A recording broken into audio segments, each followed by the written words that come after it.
The alibi seemed perfect, but something smelled off. Welcome to the Silent Clue Works. I am your host, Echo of Silence. Drop a comment with where you're tuning in from. I always love hearing from you. Let's dive into the mystery. It was one of those Tuesday mornings in November when the weather couldn't decide between autumn rain and winter slush, so it settled for both.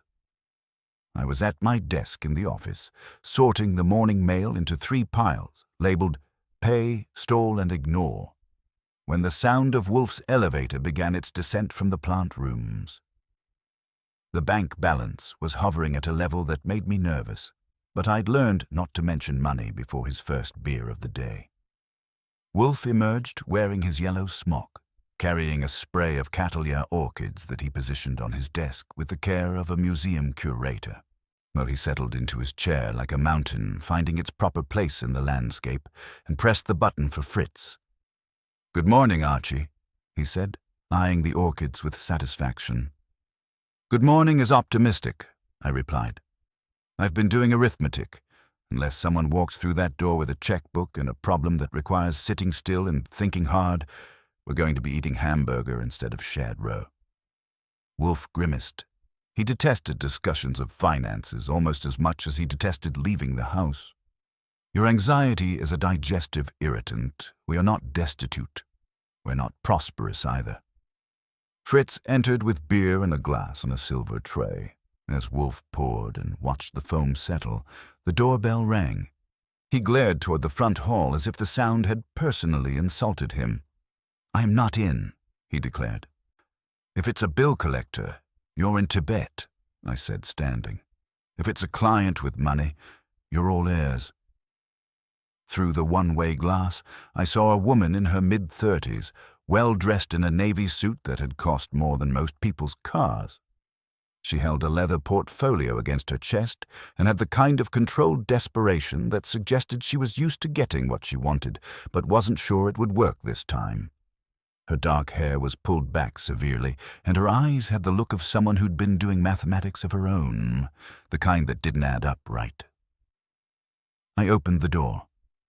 "Yes, I need to see Nero Wolfe immediately." Her voice had Manhattan polish with an undertone of steel. "My name is Dr. Elena Vasquez. I'm the chief curator at the Metropolitan Museum's Department of Scientific Analysis." "Mr. Wolfe doesn't do immediately," I told her. "He does appointments, and only when the mood strikes him. What's the trouble?" 3 days ago, a priceless manuscript was stolen from our vault. Yesterday, the police arrested my research assistant based on security footage and fingerprint evidence. This morning, they found the manuscript in his apartment. She paused, her knuckles white against the portfolio. "But he couldn't have taken it. I know because I was working with him in the authentication lab when the theft occurred. The problem is, I can't prove it without destroying both our careers." That got my attention. I led her to the office, where Wolfe was examining his orchids with the expression he reserves for things that don't talk back or demand money. "Mr. Wolfe," I said, "this is Dr. Elena Vasquez from the Metropolitan Museum. So she has a problem involving theft, false evidence, and an alibi she can't use." Wolfe looked at her with the mild interest he might show a new species of beetle. "Dr. Vasquez, you wish me to investigate a case the police consider closed." She sat in the red leather chair, opened her portfolio, and withdrew 2 documents. The manuscript that was stolen is a 12th century treatise on alchemy. My assistant, David Chen, is a brilliant young chemist who is helping me authenticate it using spectral analysis. The police say he stole it at 3:47 p.m. on Sunday, when the security cameras show him entering the vault alone. And you say he was elsewhere? He was with me in the lab, testing parchment samples with a solution containing synthetic musk, a compound so potent that anyone exposed to it carries the scent for hours. It's unmistakable, not like concentrated animal fur mixed with earth and roses. She looked directly at Wolfe. When the police questioned David that evening, I was there. He should have reeked of it. Instead, he smelled of nothing but soap and fear. Wolfe's eyes narrowed slightly. This was the sort of contradiction that tickled his intellect, evidence that contradicted itself. You believe the absence of an expected odor proves innocence? I know it does. But I can't testify to David's whereabouts without revealing that we've been conducting unauthorized tests on the manuscript. Tests that could cost me my position and him his career, even if he's cleared of theft. She placed a check on Wolfe's desk. $5,000 to prove a man innocent by proving he should smell wrong. Wolfe stared at the check, then at her, then at me. Finally, and he sighed, a sound like air escaping from a punctured balloon. Archie, he said, get your notebook. It appears we are going to challenge the nose of the New York Police Department. I got my notebook and settled back into my chair, pen poised like a sword ready for battle. Wolfe adjusted himself another half-inch deeper into his chair, which for him constituted a leap into action. Proceed, madam, he said to Dr. Vasquez, succinctly and with precision. She drew the kind of breath people take before diving into cold water. The manuscript arrived 3 weeks ago on loan from a private European collection. Only 7 people have vault authorization. Myself, David Chen, our head of security, Marcus Thorne, the deputy director, Miriam Sloan, and 3 senior staff members, Julian Vane, Harriet Pembroke, and Sophie Durant. The value of this alchemical treatise, Wolfe inquired. Conservatively, $30 million. That figure made me sit up straighter. If medieval chemistry books were worth that much, I should have paid more attention in high school science class. Walk us through Sunday's events, I said, pen ready. David and I were scheduled to run spectral analysis at 4 o'clock. I arrived early to calibrate the equipment and signed the manuscript out of the vault at 3:10. David joined me in the lab just before 3:15.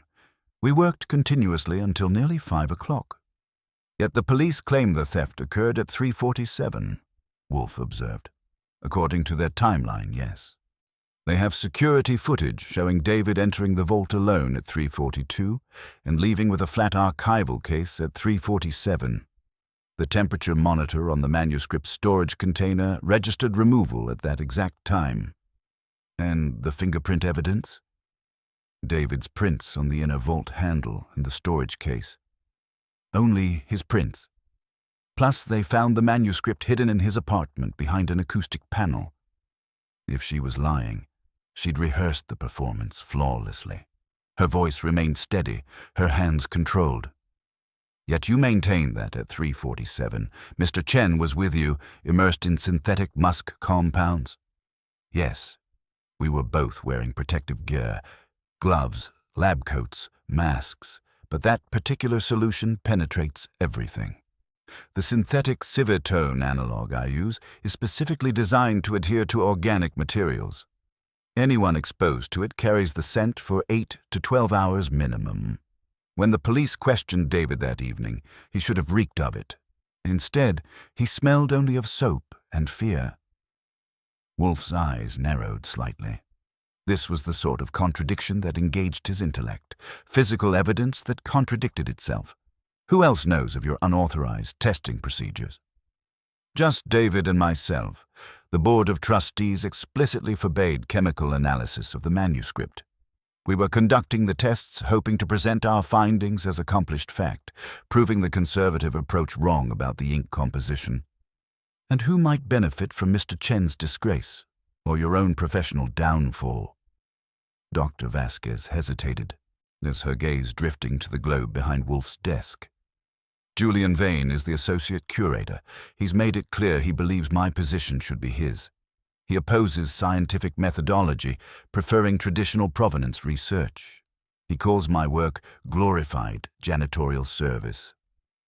Marcus Thorne, our head of security, has been lobbying for budget approval for a new biometric security system. A high-profile vault theft would virtually guarantee his funding. Is Mr. Vane's physical build similar to Mr. Chen's? Roughly the same height and build, yes. But the security footage clearly shows David's face. Wolfe closed his eyes, his lips pushing in and out, the unmistakable sign of mental machinery engaging. After a full minute of this cerebral exercise, he opened his eyes and looked at me. "Archie, you will visit the museum immediately, and I require verification of this civetone compound's olfactory persistence and an assessment of the laboratory environment. Additionally, you will evaluate Mr. Vane and Mr. Thorne personally. Observe their reactions to questions about Sunday's events." "Right," I said, reaching for my hat. "I'm off to sniff around the scene of the crime. If I come back smelling like a perfume explosion, you're covering the dry cleaning bill." The November drizzle had stopped, leaving Manhattan in a gray, dripping stillness. I took a cab to the Metropolitan Museum, using the staff credentials Dr. Vasquez had provided. The museum was closed to the public on Tuesdays, giving the vast halls an eerie, cathedral-like quality that made my footsteps echo like gunshots. The Department of Scientific Analysis occupied the basement levels, in a stark contrast to the marble grandeur upstairs. Here, everything was stainless steel, glass panels, and the quiet hum of expensive analytical equipment. I didn't need directions to find the authentication lab. I needed a gas mask. Even from the corridor, a distinctive earthy sweetness hung in the air, musky and penetrating. I stepped into the lab itself, and the scent hit me like a physical presence. It was exactly as Dr. Vasquez had described: concentrated, clinging, unmistakable. I stood in the small room for exactly 2 minutes, touching nothing, then stepped back into the hallway. The smell had already attached itself to my sleeve, faint but definitely present. If David Chen had spent 90 minutes in that environment, he would have been a walking advertisement for medieval perfumery. My next stop was the security office, where I found Marcus Thorne monitoring a bank of screens with the intensity of a hawk watching a henhouse. He was a solid block of a man with a military buzz cut and a suit that looked like it had been tailored for someone smaller. "You're the private investigator Vasquez hired," Thorne said without turning around. "You're wasting your time and her money.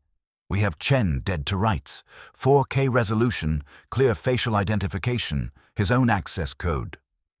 "Mind if I see the footage?" Thorne swiveled his chair, sizing me up with pale blue eyes. "It's official police evidence, but since Vasquez is technically still my supervisor until the board meets tomorrow," he shrugged and tapped a keyboard. "Take a look."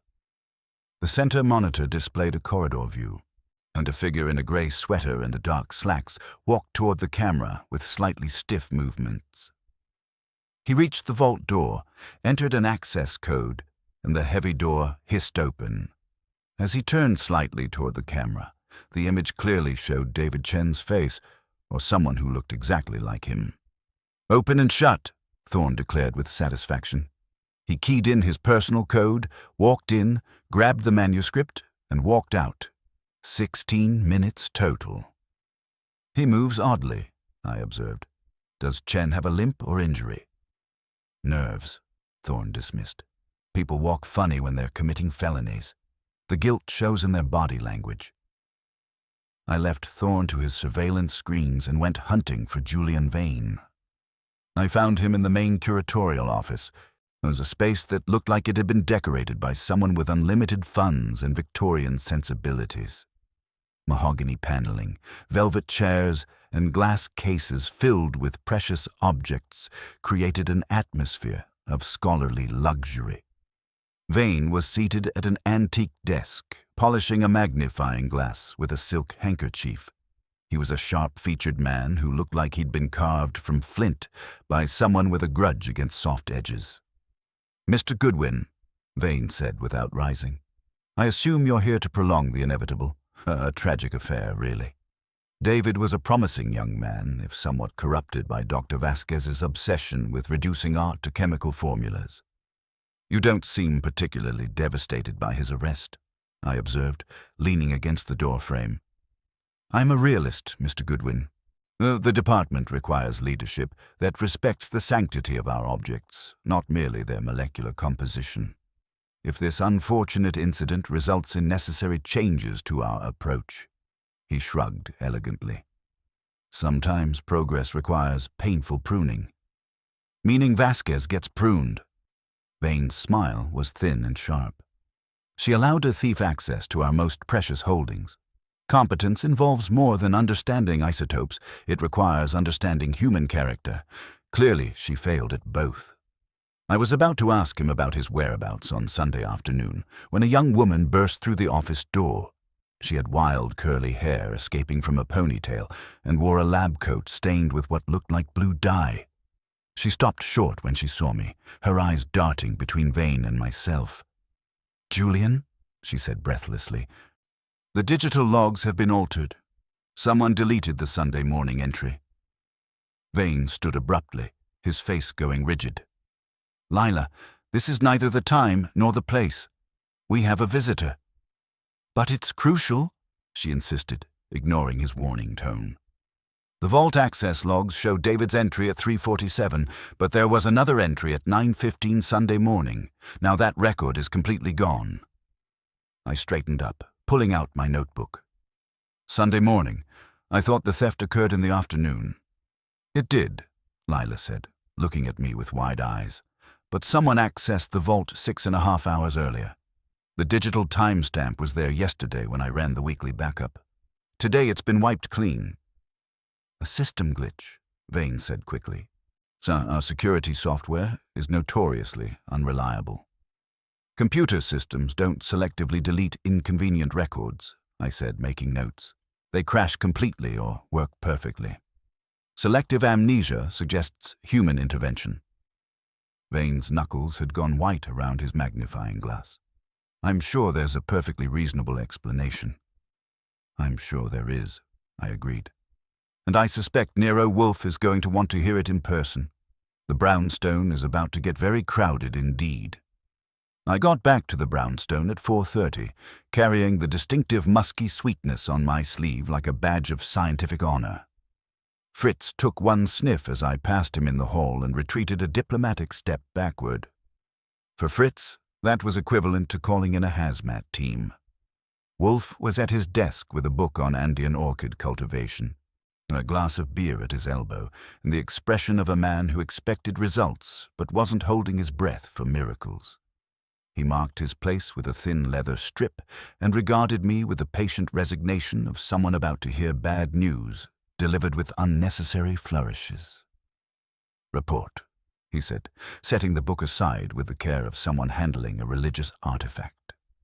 I gave him the complete account, starting with the lab's overwhelming scent and moving through Thorne's confident surveillance footage to Vane's barely concealed satisfaction at his colleague's downfall. When I reached Lila's dramatic entrance with news of the deleted 9:15 vault entry, Wolfe's eyes narrowed to slits that could have cut glass. "This young woman who discovered the deletion," he said. "So you failed to obtain her surname." She was too agitated to provide it, and Vane was doing his best to shut her up before she said anything else inconvenient. But she had the look of someone who'd just found a bomb under her desk and wasn't sure whether to run or start defusing it. Wolfe's lips pushed in and out 3 times, his mental machinery engaging with an almost audible click. The deleted entry occurred at 9:15 Sunday morning. Dr. Vasquez signed the manuscript out at 3:10 that afternoon. Between those times, someone accessed that vault and wished to erase all evidence of their presence. Right, which suggests the theft didn't happen when the police think it did.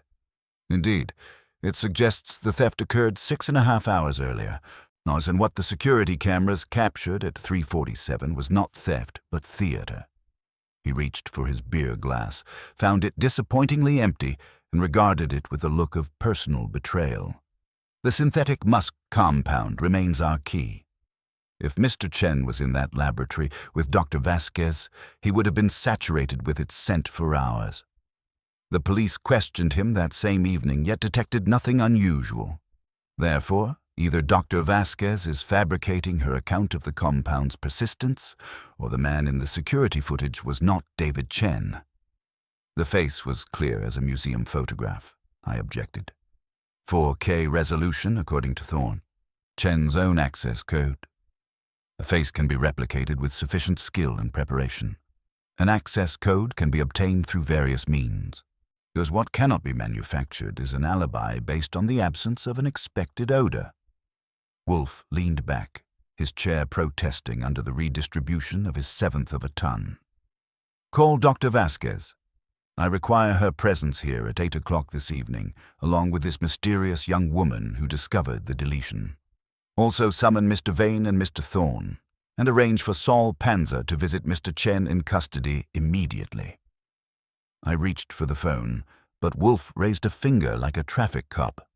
"Additionally, contact Lon Cohen at the Gazette. I require information about tomorrow's Board of Trustees meeting at the museum.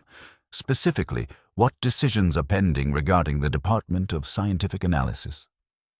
That was Wolfe operating at full capacity, seeing connections where others saw only coincidental events. And I spent the next hour making calls while he returned to his orchid tome, occasionally grunting at passages that either pleased or offended his sensibilities. Dr. Vasquez agreed immediately to the evening meeting and revealed that the agitated young woman was Lila Chen, David's younger sister and a junior technician in the museum's conservation department. That explained her emotional investment in the deleted records and added a personal dimension that made the frame-up even more vicious. Vane protested that he had dinner reservations at Le Bernardin. I suggested he cancel them or explain to a grand jury why he refused to cooperate with an investigation into evidence tampering. He agreed with the enthusiasm of someone scheduling his own autopsy. Thorne arrived at the brownstone at 7:45. 15 minutes early, and dressed like he was reporting for military inspection. Vane swept in precisely at 8, wearing a cashmere overcoat that probably cost more than most people's cars. Dr. Vasquez and Lila Chen arrived together, the older woman pale but determined, the younger one looking like she wanted to be anywhere else in the known universe. Saul Panzer had called in with his report. David Chen had been at his apartment until noon Sunday, then at his gym until 2:30, with digital check-in records to prove it. No alibi for the 9:15 access, but also no opportunity for the afternoon theft if he'd been in the lab as claimed. I got everyone settled in the office, while Wolfe observed from behind his desk like a Buddha contemplating a particularly complex arrangement of human folly. But when the preliminary throat clearing and nervous chair adjusting had subsided, he placed his palms flat on his desk and surveyed his audience with the calm certainty of a man who held all the cards and was about to play them. "Ladies and gentlemen," he began, his voice carrying the weight of absolute conviction, "one of you is a thief and a conspirator. Before this evening concludes, I will demonstrate not only who committed these acts, but how the elaborate deception was accomplished and why it has already failed. The truth, as always, lies not in what we see, but in what we should smell, and do not." If that opening statement failed to get their undivided attention, nothing short of an explosion would have managed it. The silence that followed had the quality of held breath, not as if the room itself was waiting to see who would crack first under the weight of Wolfe's certainty. Vane gave a short laugh that was supposed to sound amused, but landed closer to strangled. "This is theater, Mr. Wolfe. Nothing more. You're trying to earn your fee by spinning fairy tales about smells and deleted computer files." "I have logic," Wolfe replied without heat, "and logic dictates that two contradictory truths cannot occupy the same space. Mr. Thorne, when the police questioned Mr. Chen that evening, did anyone note any unusual odor?" Thorne shifted with the controlled tension of someone preparing for combat. "The arrest report mentions nothing about smells. Why would it? We don't arrest people based on how they smell." "Precisely my point. The absence of an expected scent is as significant as the presence of an unexpected one." Wolfe turned his gaze to Dr. Vasquez. "You are certain of this compound's persistence?" "Absolutely," she said, her voice steady despite the tension radiating from her shoulders. "It's a Civitone analog designed to bind to keratin. Anyone exposed to it for 90 minutes would carry the scent for 8 to 12 hours minimum. David should have reeked of it when the police questioned him. The fact that he didn't proves he wasn't the man in that security footage?" Or it proves you're lying to cover for your assistant, Thorne interjected, his face flushing. I'm a scientist, Mr. Thorne. I don't fabricate chemical properties to suit convenient narratives. Wolfe lifted a hand for silence. The contradiction resolved simply, Mr. Chen was indeed in the laboratory during the afternoon. The man in the security footage, however, was not Mr. Chen. He was an imposter. An imposter with David's face? Thorne scoffed. I told you it's 4K resolution, clear facial identification. You saw what you expected to see, Wolfe corrected. Mr. Goodwin, you observed something unusual about the figure's movement in that footage. Describe it. I consulted my notebook. Stiff, unnatural, like someone walking while trying not to disturb something they were carrying. Thorne attributed it to nerves, but it looked more deliberate than that. Wolfe's eyes gleamed with satisfaction. Mr. Thorne, does your vault contain empty archival cases? Thorne looked puzzled. No. The transport cases are stored in the prep room outside the vault. So if someone wished to remove a manuscript in an archival case, they would need to bring the empty case into the vault with them. Obviously. Yet in your footage, the figure enters the vault empty-handed, does he not? Thorne's expression began to change as comprehension dawned. Yes, he walked in with nothing visible. Or, Wolfe said with quiet triumph, he walked in with a flat, rigid archival case concealed beneath a bulky gray sweater. A concealment that would necessitate the exact stiff, unnatural posture you observed and attributed to guilty nerves. The room went dead silent. I watched the implications hit Thorne like a physical blow. That would explain the walk, Thorne admitted slowly. It explains far more than the walk, and it demonstrates premeditation and staging. Mr. Chen, with legitimate access, would have no reason to conceal an empty case. Only an imposter intent on performing a theft for the cameras would need such concealment. Wolfe turned to Lila Chen, who had been shrinking deeper into her chair with each revelation. Miss Chen, when you discovered the deleted 915 entry, did the system logs indicate which terminal performed the deletion? Lila's voice came out barely above a whisper. It was an administrative command, but the system records the terminal ID. The deletion didn't come from the security office. Where did it originate? From the terminal in the main curatorial office. She looked directly at Vane, her voice strengthening. Mr. Vane's office. Vane shot to his feet so violently his chair toppled backward. This is a setup. She's lying to save her brother. Sit down, I said, moving between him and the door. I didn't raise my voice, but I let him see the expression that suggested he might want to reconsider any sudden movements. Vane froze, looking from the door to me to his overturned chair. The expensive composure he wore like armor was cracking visibly. Mr. Vane, Wolfe said with deadly calm, you seem remarkably agitated for someone with nothing to hide. Perhaps you would care to explain why administrative commands to delete security records originated from your personal terminal. I don't know anything about deleted records, Vane said, but his voice had lost its earlier conviction. Anyone could have used that terminal. The office isn't always locked. Yet you just claimed Miss Chen was lying about the terminal source.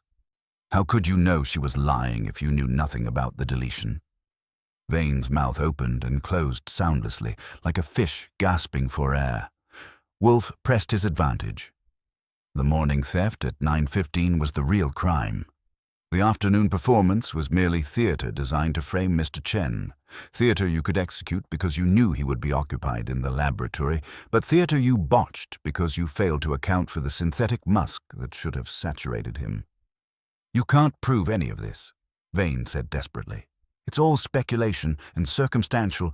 It wasn't gone, he suddenly exploded, his composure finally shattering completely. The manuscript was never gone. It was right there the whole time. The words hung in the air like a confession written in fire. Vane clapped both hands over his mouth, some of his eyes widening in horror as he realized what he'd just revealed. Wolfe settled back in his chair with the deep satisfaction of a man who had just watched his opponent checkmate himself. He reached for his beer glass, noted with approval that it still contained a swallow, and took a deliberate sip. "Archie," he said with perfect calm, "your notebook. I believe Mr. Vane is prepared to provide us with a complete and accurate account of Sunday's events.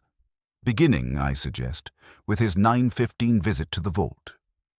Vane stood frozen in the middle of the office, his hands still pressed to his mouth, staring at Wolfe with the expression of a man who had just realized he'd been playing chess with a grandmaster while thinking it was checkers. "The manuscript never left the museum," Wolfe continued conversationally.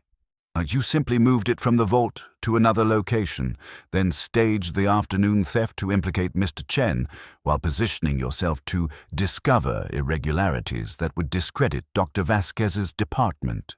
A tidy solution to eliminate two rivals with one manufactured crisis." I had my pen ready and was looking at Vane expectantly.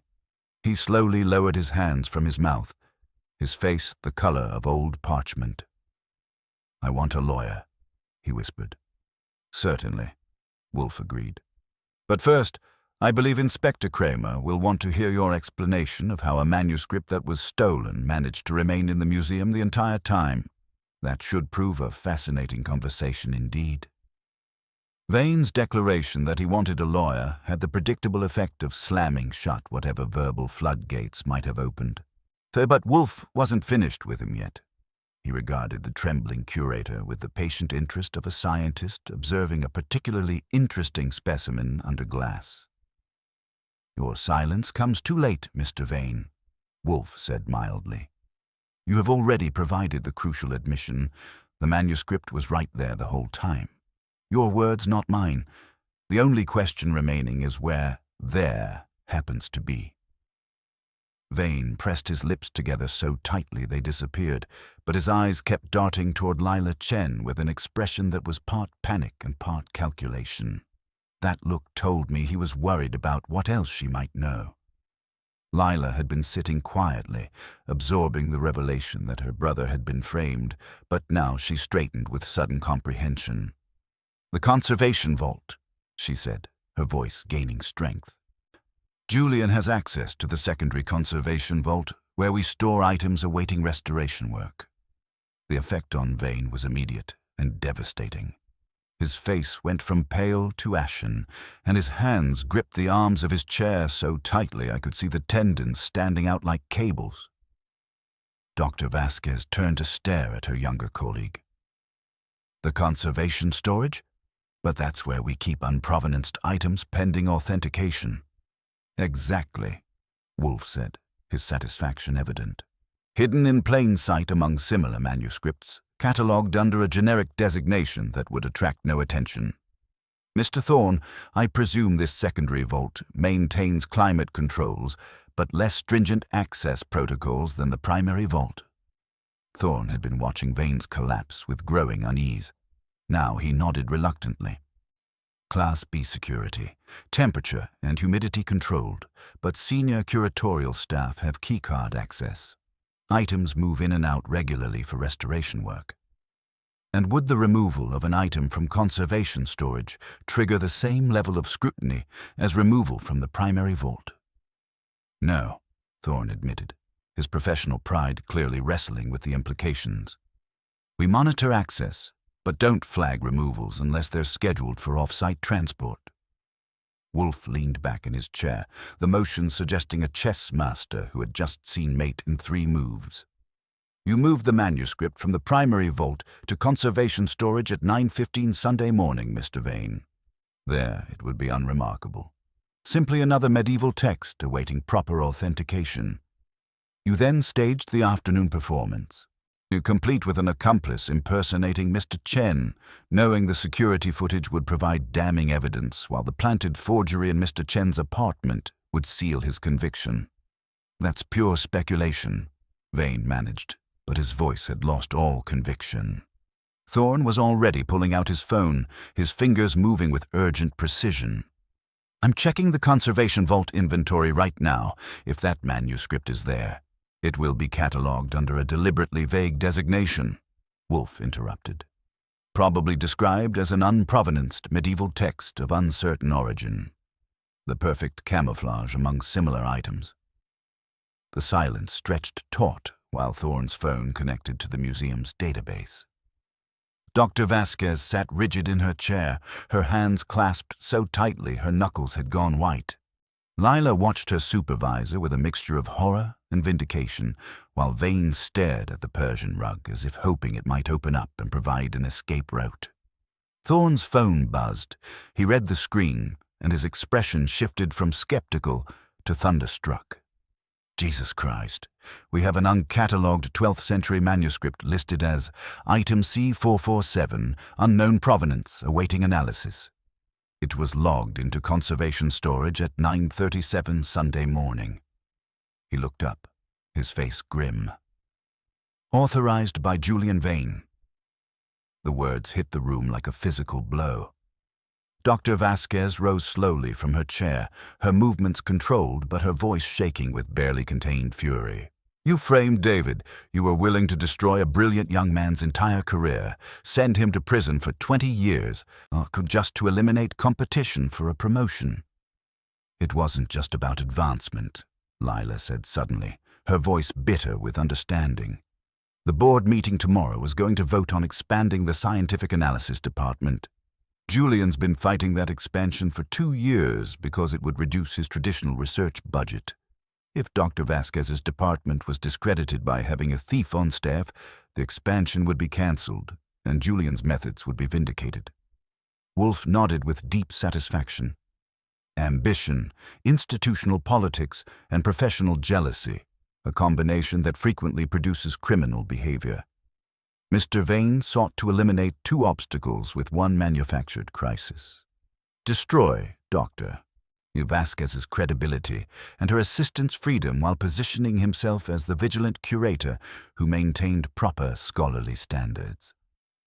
Vane finally looked up from the carpet, his eyes hollow with defeat. I spent 20 years building my reputation in this field. She was going to turn the museum into a laboratory, reducing priceless art to chemical formulas and spectral readings. Someone had to preserve the integrity of traditional scholarship. So you chose to destroy an innocent man's life to preserve your ideology, Dr. Vasquez said, her voice cold as winter steel. That's not scholarship, Julian. That's academic terrorism dressed in scholarly robes. Thorne was dialing another number, his face set with professional determination. I'm calling the precinct. They need to know their case against Chen is built on fabricated evidence. But Wolfe held up a restraining hand. Not yet, Mr. Thorne.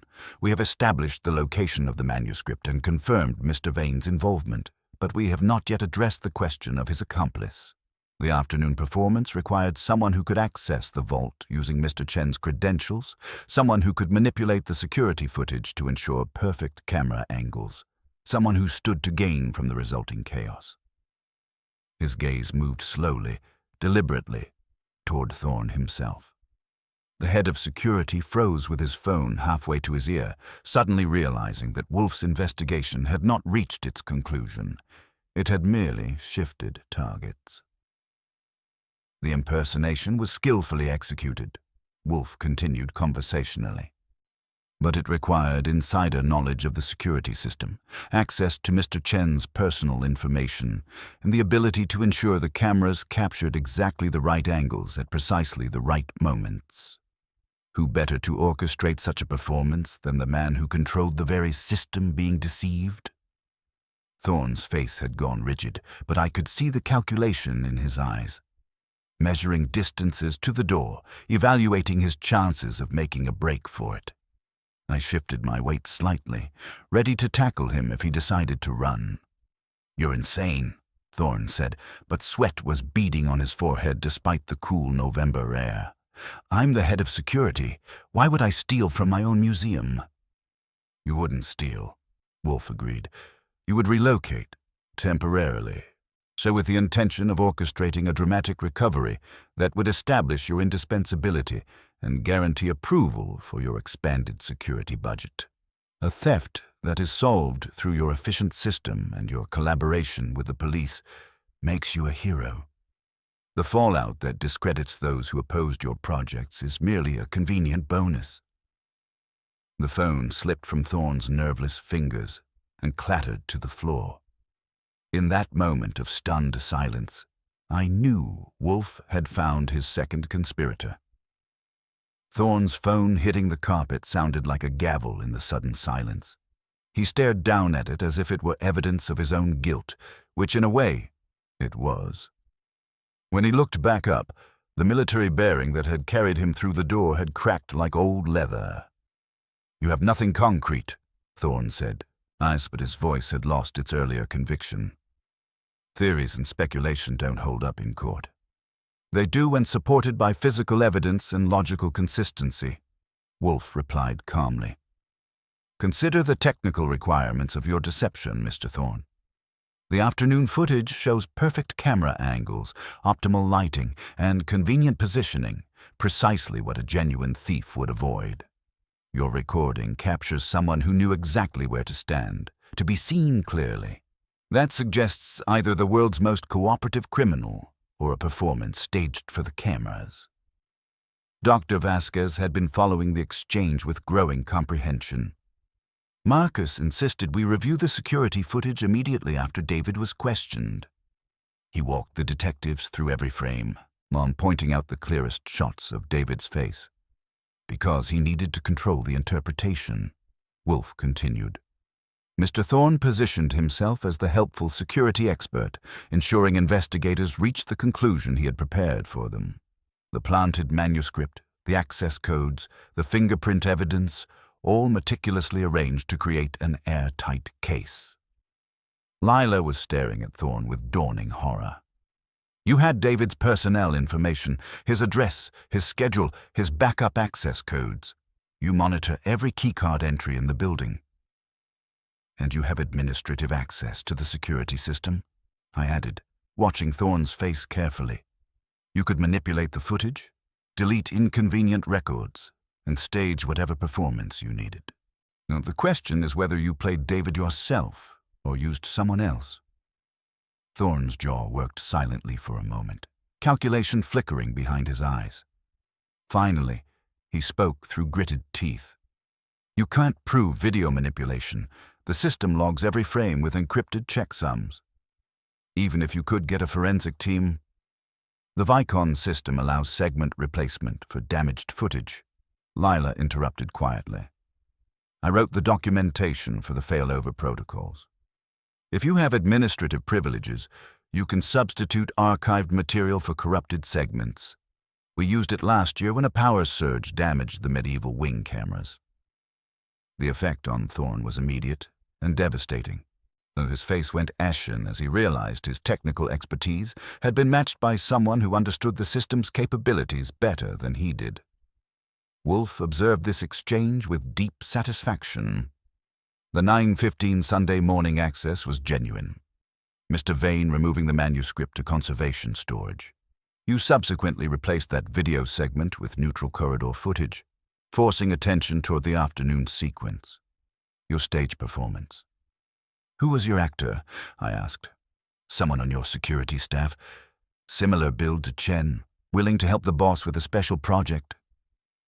Thorne's silence was answer enough, but Vane suddenly surged to his feet with desperate fury.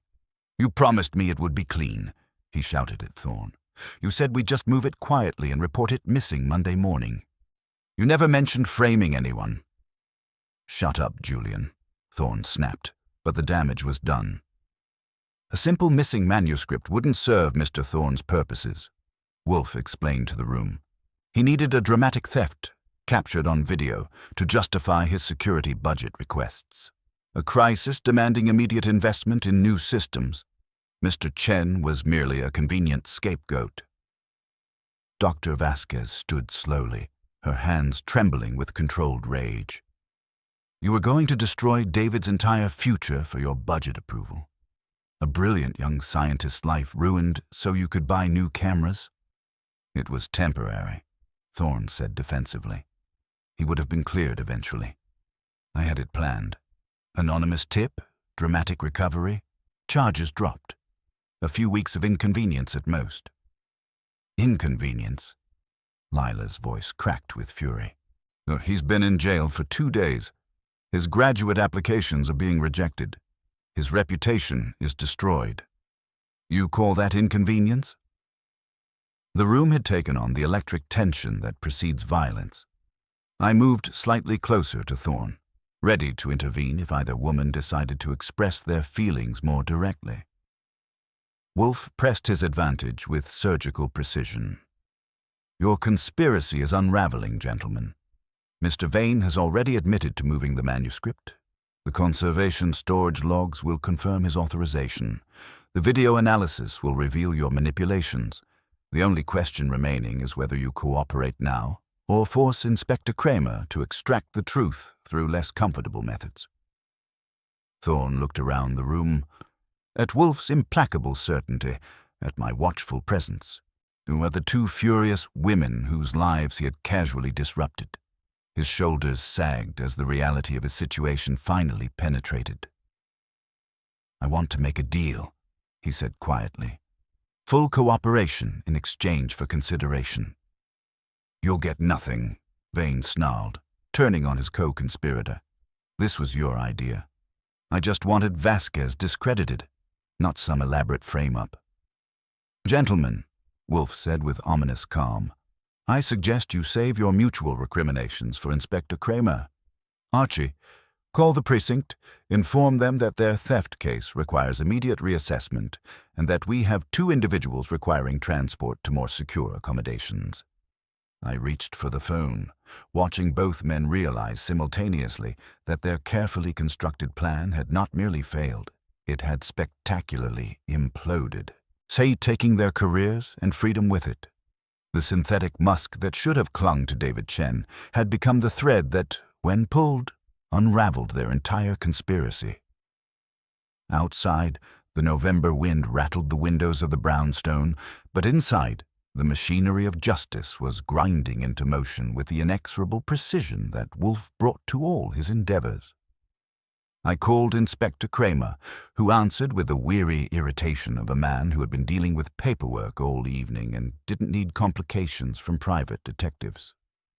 When I explained that Nero Wolfe had information about the Metropolitan Museum case, specifically that the arrested suspect was innocent and the actual perpetrators were sitting in our office, the quality of his silence shifted from annoyed to dangerously attentive. I'll be there in 20 minutes, Kramer said flatly. Tell Wolfe those 2 better not move from that brownstone or I'll charge him with obstruction. They're not going anywhere, I assured him, watching both Thorne and Vane, who had subsided into their chairs with the defeated posture of men watching their careers evaporate in real time. While we waited, Wolfe turned his attention to the remaining loose threads with surgical precision. He addressed Thorne with the clinical detachment of someone examining a particularly interesting specimen of human folly. Your accomplice who impersonated Mr. Chen, Wolfe said calmly. I assume he was compensated for his performance and believed he was participating in legitimate security testing? Thorne stared at the Persian rug and said nothing.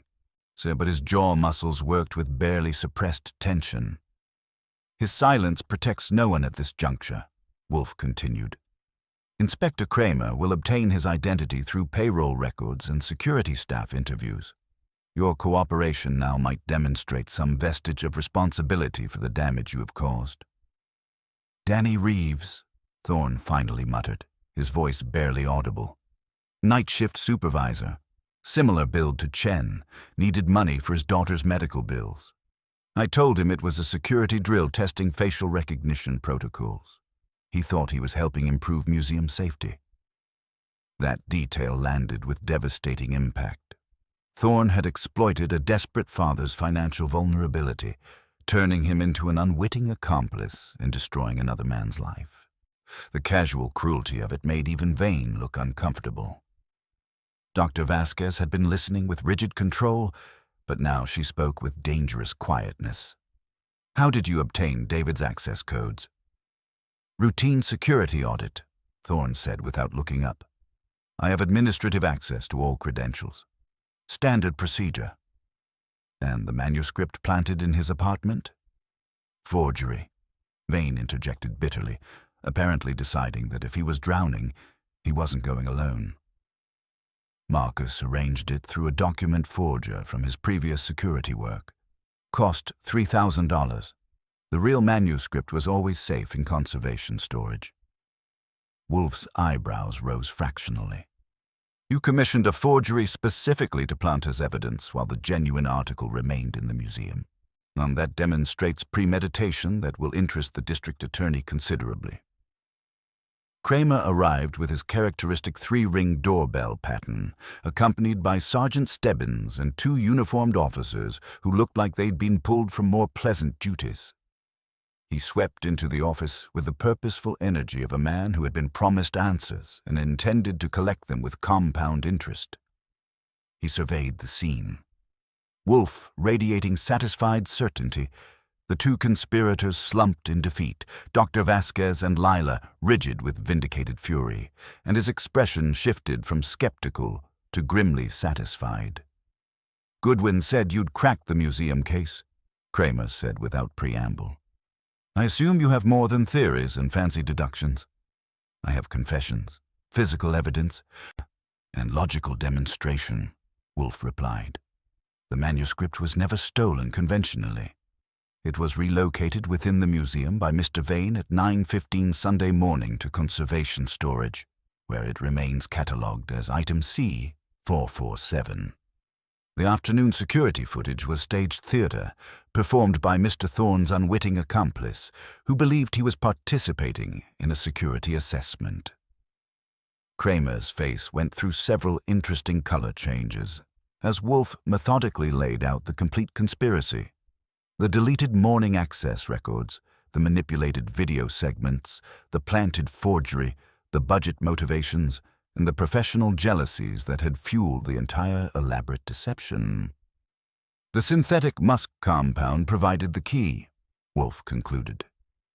Mr. Chen, having spent 90 minutes in a laboratory, saturated with persistent aromatic compounds, should have carried that scent for hours. His failure to exhibit any such odor when questioned that evening demonstrated conclusively that he could not have been the figure in your security footage. Kramer turned to Thorne with the expression of someone who had just discovered termites in his foundation.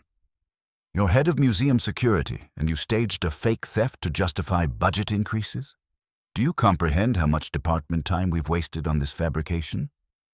As Stebbins moved forward with handcuffs, Vane made one final desperate attempt at justification.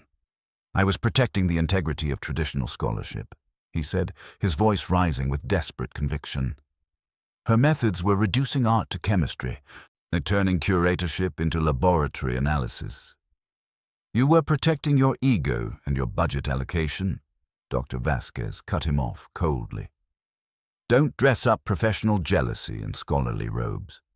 It remains petty vindictiveness. Kramer supervised the arrests with grim efficiency, then turned back to Wolfe. We'll need formal statements from everyone, and immediate recovery of that manuscript from conservation storage. As his officers led the conspirators toward the door, Thorne looked back at Wolfe with something approaching bewilderment. How did you know about the video manipulation? We tested it extensively. Wolfe regarded him with patient condescension. I didn't need to analyze your technical manipulations, Mr. Thorne. I simply recognized that your evidence contradicted the laws of chemistry. And when technology conflicts with physical reality, technology is invariably lying. After Kramer departed with his prisoners and their shattered conspiracies, the office settled into the peculiar quiet that follows the resolution of human drama. The tension that had vibrated through the room dissipated like smoke, leaving behind the tired relief of people who had just witnessed justice triumph over elaborate deception. Dr. Vasquez remained seated in the red leather chair, her hands finely relaxed in her lap, staring at nothing in particular with the expression of someone still processing their narrow escape from professional destruction. Lila Chen had tears running silently down her face, but they were tears of relief rather than distress. David will be released tonight, Lila asked, her voice unsteady but hopeful. Inspector Kramer will expedite the paperwork, Wolfe assured her. The district attorney will be motivated to correct this injustice with considerable haste, given the embarrassment of having arrested an innocent man based on fabricated evidence. Your brother should be home before midnight. Dr. Vasquez pulled out her checkbook with hands that still trembled slightly.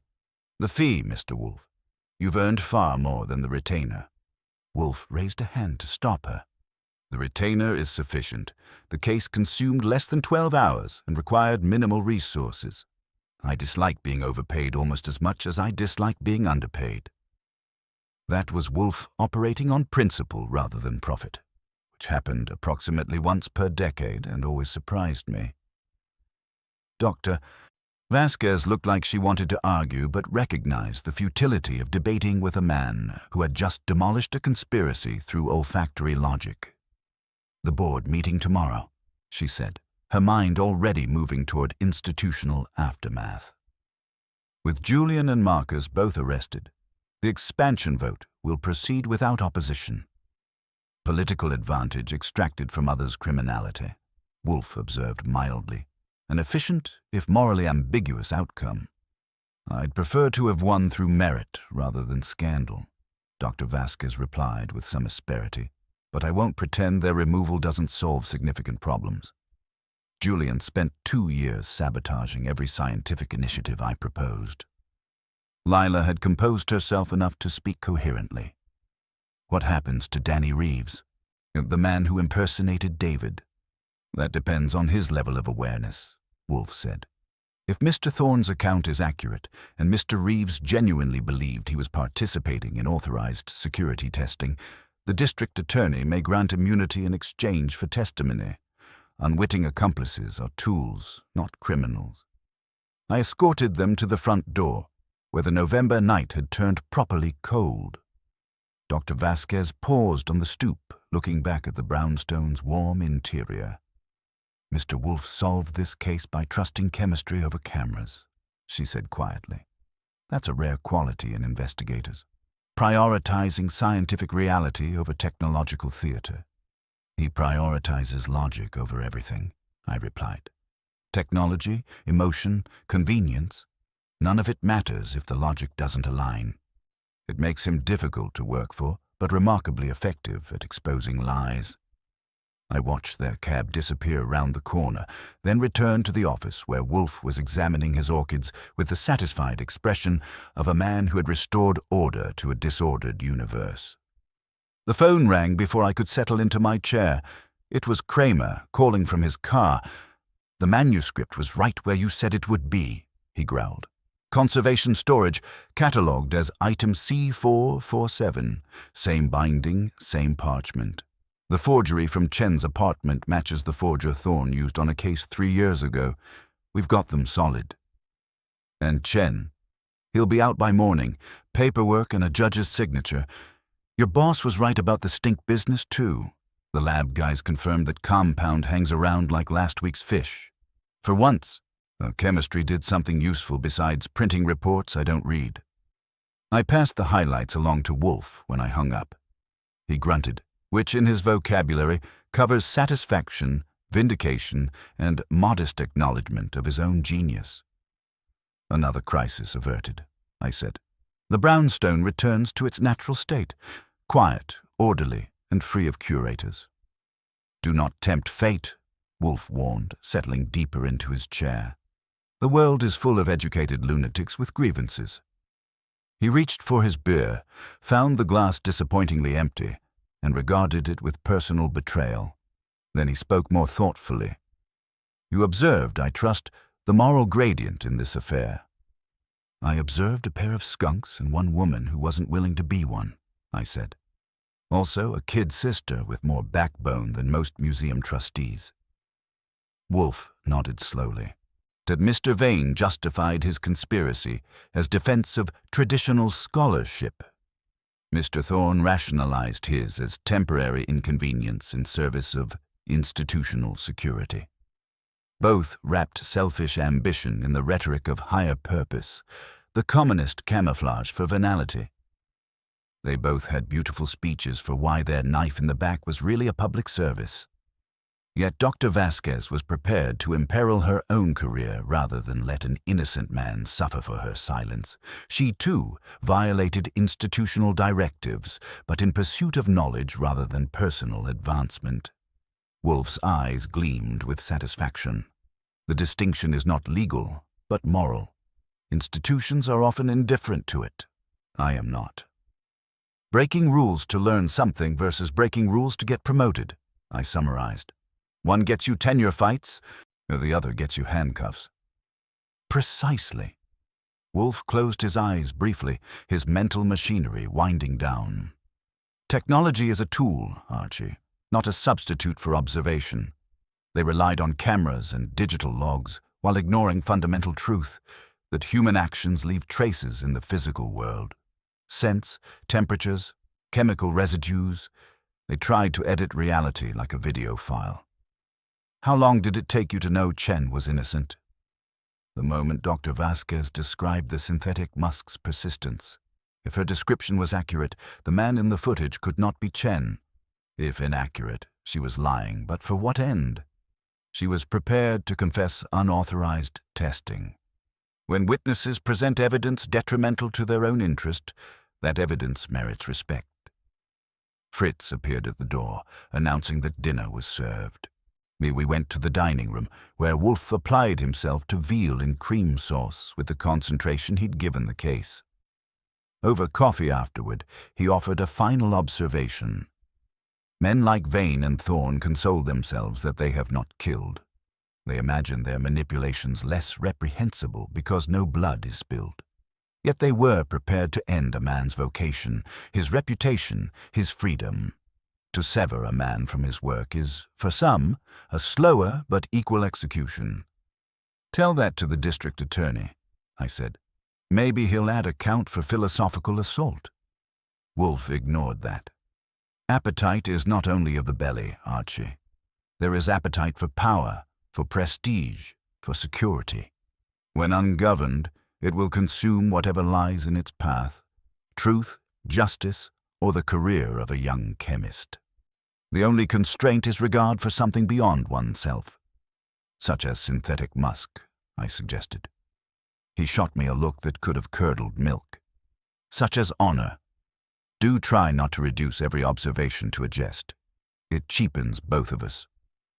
He closed his eyes, signaling the end of both conversation and case. Outside, the city went on doing whatever it does when we're not looking. Inside the brownstone, order had been restored.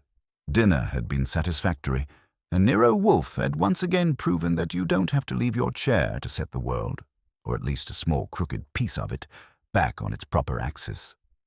The synthetic musk that should have clung to David Chen had become the thread that, when pulled, unraveled an entire conspiracy. In the end, it wasn't cameras or computers that solved the case, but chemistry and the immutable laws of physical reality that no amount of technological theater could override. The next morning brought the kind of crisp November sunshine that made yesterday's drama feel like something that had happened to other people in a different season. I was at my desk working through the morning mail when the phone started ringing at 9:15 sharp. Early for social calls, but perfectly timed for the kind of follow-up conversations that successful cases generate. The first call was Lon Cohen from the Gazette, his voice carrying that particular mix of professional satisfaction and mild irritation that meant he'd gotten a good story, but wished he'd gotten it sooner. "The museum arrests made the early edition," he said without preamble. 2 senior staff members charged with conspiracy, evidence tampering, and framing an innocent man. My police source says Nero Wolfe cracked it in under 12 hours by proving the suspect should have smelled like a perfume factory. Please tell me that's not as ridiculous as it sounds. It's exactly as ridiculous as it sounds and twice as logical, I told him. Wolfe proved David Chen couldn't have committed the theft because he should have reeked of synthetic musk compounds and didn't. Everything else was just following the chemical breadcrumbs. That's the kind of detail that makes editors think I'm making things up, Lon said with resignation. But it's also the kind of detail that sells papers. Front page, metro section, tell Wolfe he's famous again. The second call came 20 minutes later. Dr. Vasquez, her voice lighter than I'd heard it since she'd first walked through our door. "David was released at 3 this morning," she said. "Inspector Kramer personally apologized, which I'm told is roughly equivalent to a papal blessing in terms of rarity. The district attorney has scheduled a press conference for this afternoon to announce the complete exoneration and explain how the frame-up was constructed. And the institutional aftermath. The board meeting has been postponed until next week, but the outcome is no longer in doubt, with both primary opponents removed and the scandal demonstrating the value of scientific methodology. The department expansion will be approved unanimously." She paused, then added with quiet satisfaction, "Sometimes justice and institutional politics align. It's rare but deeply gratifying." Wolfe descended from the plant rooms at 11, carrying a spray of Cattleya orchids that had apparently earned his approval during the morning inspection. He positioned them on his desk with the care of a curator handling priceless artifacts, then settled into his chair with the deep contentment of a man whose universe had returned to proper order. "Lon Cohen called," I reported. "The museum story is front-page news. He wants to know if you really solved it by sniffing people. I told him you solved it by thinking, but that doesn't make as catchy a headline." "The press will sensationalize regardless," Wolfe said with resignation. "They always reduce logic to sensation. Detective solves case through olfactory deduction sounds more dramatic than detective notes contradiction between evidence and physical reality." The doorbell rang before I could respond. Through the one-way glass, I saw David Chen, looking considerably better than someone who'd spent 2 days in jail had any right to look. He was accompanied by Dr. Vasquez and Lila, all three wearing expressions that suggested they'd come bearing gratitude and possibly more financial appreciation. I got them settled in the office, where Wolfe regarded them with the mild wariness of someone who suspects emotional displays might be imminent. "Mr. Wolfe," David Chen began, his voice thick with feeling, "I lack adequate words to express my gratitude. 2 days ago, I was facing 20 years in prison for a crime I didn't commit. This morning, I'm a free man with my reputation intact because you trusted chemistry over technology." "I trusted logic over fabrication," Wolfe corrected gently. The chemistry merely provided the contradiction that exposed their deception. You owe your freedom primarily to Dr. Vasquez, who is prepared to risk her own position to establish your innocence." Dr. Vasquez shook her head firmly. "I provided information. You constructed the case that demolished their conspiracy. The district attorney called an hour ago. Both Vane and Thorne are cooperating fully, hoping for reduced sentences. It seems Mr. Thorne has been running similar schemes at 3 other museums over the past 5 years. Your investigation has opened several other cases." "And Danny Reeves?" I asked. "Granted full immunity in exchange for testimony," Lila said. "The poor man had no idea he was participating in anything criminal. Well, he thought he was helping test security protocols to protect his job." They stayed for another 20 minutes, expressing gratitude that Wolfe deflected with characteristic gruffness and sharing details of the institutional cleanup that would follow. When they finally left, David Chen pausing at the door for one final expression of thanks that Wolfe waved away with visible discomfort, the office settled into the peaceful quiet that follows the successful resolution of human drama. Wolfe reached for his beer glass, found it satisfyingly full, and took a deliberate sip while regarding his orchids with the expression of a man who had once again proven that the natural world, properly understood, provided better evidence than any human invention. "A satisfactory conclusion," he said finally. "Though I suspect the press will focus on the synthetic musk rather than the logical principles it demonstrated." "The musk makes better copy," I agreed. "But the logic solved the case." "Indeed. They built an elaborate technological deception. Video manipulation, digital forgeries, planted evidence. They expected us to become lost in their maze of false data, Instead, we simply noted that their maze violated the laws of chemistry. He closed his eyes briefly, his mental machinery winding down. Complexity is often camouflage for simplicity, Archie. They made it complicated because the simple truth would have exposed them immediately. Outside, the November sunshine continued its improbable persistence. Inside the brownstone, order had been restored, justice had been served, and Nero Wolfe had once again demonstrated that human observation, properly applied, remained superior to any surveillance system ever invented. The case of the alibi that smelled wrong had been solved by recognizing the alibi that didn't smell at all. The afternoon brought a parade of consequences, each more satisfying than the last. Lon Cohen called first, his voice carrying the particular satisfaction of a reporter who'd been handed a story that practically wrote itself. The DA's press conference was beautiful, Lon said without preamble. They stood there explaining how a private detective proved their entire case was garbage because the suspect didn't smell like a perfume factory. Then they announced charges against Vane and Thorne like they were reading a dinner menu. The official thanks to Nero Wolfe for unprecedented analytical insight, though they're calling it the Alchemy Manuscript Affair instead of the case of the missing musk. Dignity over accuracy, I observed. The press always prefers elegant lies to inelegant truths. An hour later, the afternoon mail brought a check from Dr. Vasquez for an additional $2,000, accompanied by a note explaining that the museum's board of trustees had insisted on supplementing the original retainer. Wolfe examined the check with the expression of someone who had been handed a particularly interesting but slightly suspect mushroom. "She disobeyed explicit instructions," he said. "I stated clearly that the retainer was sufficient."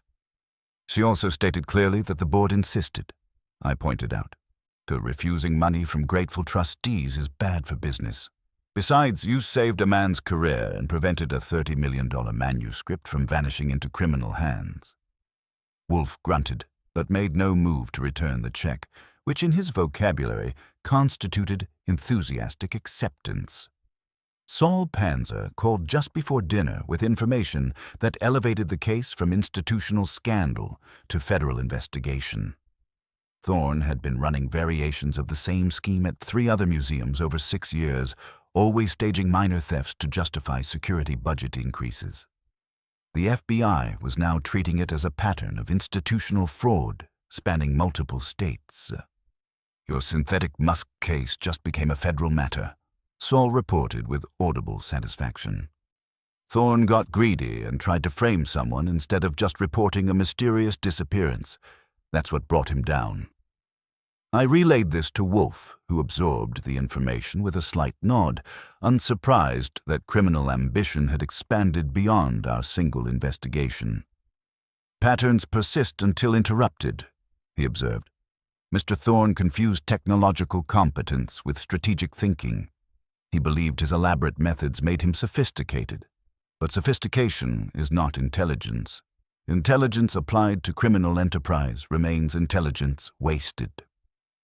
The evening brought one final piece of correspondence, a large package from the museum containing a framed photograph of the manuscript, accompanied by a note on cream stationery.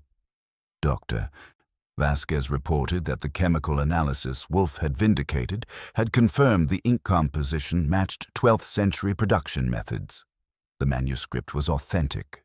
Science and scholarship had been reconciled. Wolfe examined the photograph, which showed intricate alchemical diagrams in faded iron gall ink. "A handsome object," he conceded, "though its value lies in its survival, not its aesthetics." After dinner, we returned to the office where Wolfe settled into his chair with deep contentment. The brownstone had returned to its preferred state of equilibrium, quiet, ordered, the outside world held at comfortable distance. "The case demonstrated a crucial principle," Wolfe said, opening his current book. "When evidence and reality diverge, interrogate the evidence, not reality. Vane and Thorne constructed an elaborate technological deception, expecting us to become lost in their maze of false data. Instead, we simply noted that their maze violated the laws of chemistry. They made it complicated because the simple truth would have exposed them immediately, I agreed. Precisely.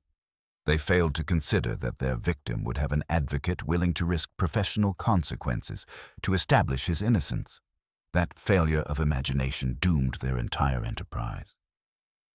He found his place in the book, a treatise on Andean orchid cultivation, then looked up once more. Archie, call the nursery tomorrow. Tell them to reserve that Oncidium verrucosum I've been considering, and inform Fritz we'll have the squab tonight. I grinned as I made notes. Right, 1 rare orchid, 2 squabs, on a no more conspiracies involving synthetic perfume. A sensible program, Wolfe agreed, and began to read. Outside, Manhattan continued its endless evening symphony. Inside the brownstone, order prevailed, the kind that comes from applying logic to chaos and refusing to be distracted by technological theater. The case of the alibi that smelled wrong had been solved by recognizing the alibi that didn't smell at all. And somewhere in the city, a young chemist was sleeping in his own bed because someone had noticed that physical reality cannot be edited like digital files. The brownstone was quiet. Justice had been served. In Wolfe's universe, that constituted a satisfactory outcome to a satisfactory case. It took 3 trips to the dry cleaners to finally purge the scent of synthetic musk from my best gray gabardine suit. Yes, when I presented the bill to Wolfe on Friday morning, suggesting it be added to our expenses for what the papers were calling the alchemy manuscript affair, he merely grunted and continued his inspection of a cattleya that had developed a suspicious brown spot on its lower petal. It's a legitimate business expense, I argued, tapping the invoice. I sacrificed my olfactory comfort for the cause of justice. That compound clings harder than a politician to a campaign promise. Pay it, Wolfe muttered without looking up. And file the case. The sensory assaults should conclude with the investigation. The case was indeed concluded, and with a thoroughness that satisfied even Wolfe's exacting standards. The morning papers had confirmed that Julian Vane had pleaded guilty to conspiracy and evidence tampering, hoping to reduce his sentence from 20 years to something resembling a human lifespan.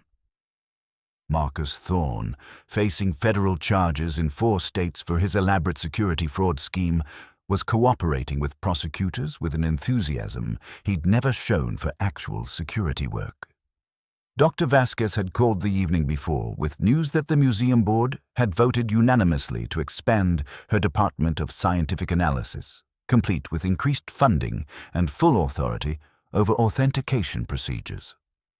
Sometimes, in the grinding machinery of institutional politics, merit actually wins a round. At 11 o'clock, a package arrived from the museum, a leather-bound facsimile edition of the manuscript that had started our adventure, complete with its intricate alchemical diagrams and medieval Latin text. Inside the cover, Dr. C. Vasquez had inscribed, "To Nero Wolfe, who understands that the only true alchemy is the extraction of truth from a solution of lies." 20 minutes later, David Chen arrived in person, carrying a wrapped package and wearing the expression of someone whose life had been returned to him by forces he still didn't entirely understand. "Mr. Wolfe," he began, settling into the red leather chair, "the charges were dismissed with prejudice yesterday. 3 universities that had rejected my applications have reversed their decisions. Dr. Vasquez promoted me to senior research associate." He paused, then added quietly, "My career was saved because you trusted chemistry over cameras." "I trusted logic over fabrication," Wolfe corrected gently. "The chemistry merely provided the contradiction that exposed their deception." David unwrapped his package, revealing a leather journal filled with handwritten notes, spectroscopic data, and analytical diagrams. "This is my complete analysis of the manuscript's ink composition, the work Dr. Vasquez and I were conducting when Vane tried to destroy us both." The research exists only because you recognized that physical reality cannot be edited like digital files. Wolfe accepted the journal with genuine interest, examining pages of chemical formulas and analytical results. Your work confirmed the manuscript's authenticity? Definitively. The iron gall ink contains trace elements consistent with 12th century European production methods. The parchment shows weathering patterns that cannot be artificially replicated. The science vindicated scholarship, exactly as Dr. Vasquez always believed it would. After David left, Wolfe sat examining both the facsimile manuscript and the research journal with the expression he reserved for things that pleased his sense of order. Finally, he looked up at me with something approaching satisfaction. The case demonstrated a fundamental principle, Archie. These medieval alchemists spent centuries trying to transmute base metals into gold, believing that elaborate formulas could transform material reality. Vane and Thorne attempted the modern equivalent. They tried to transmute lies into truth using technology instead of magic. They thought if they controlled the cameras and planted the evidence, reality would rearrange itself to match, I observed. Precisely.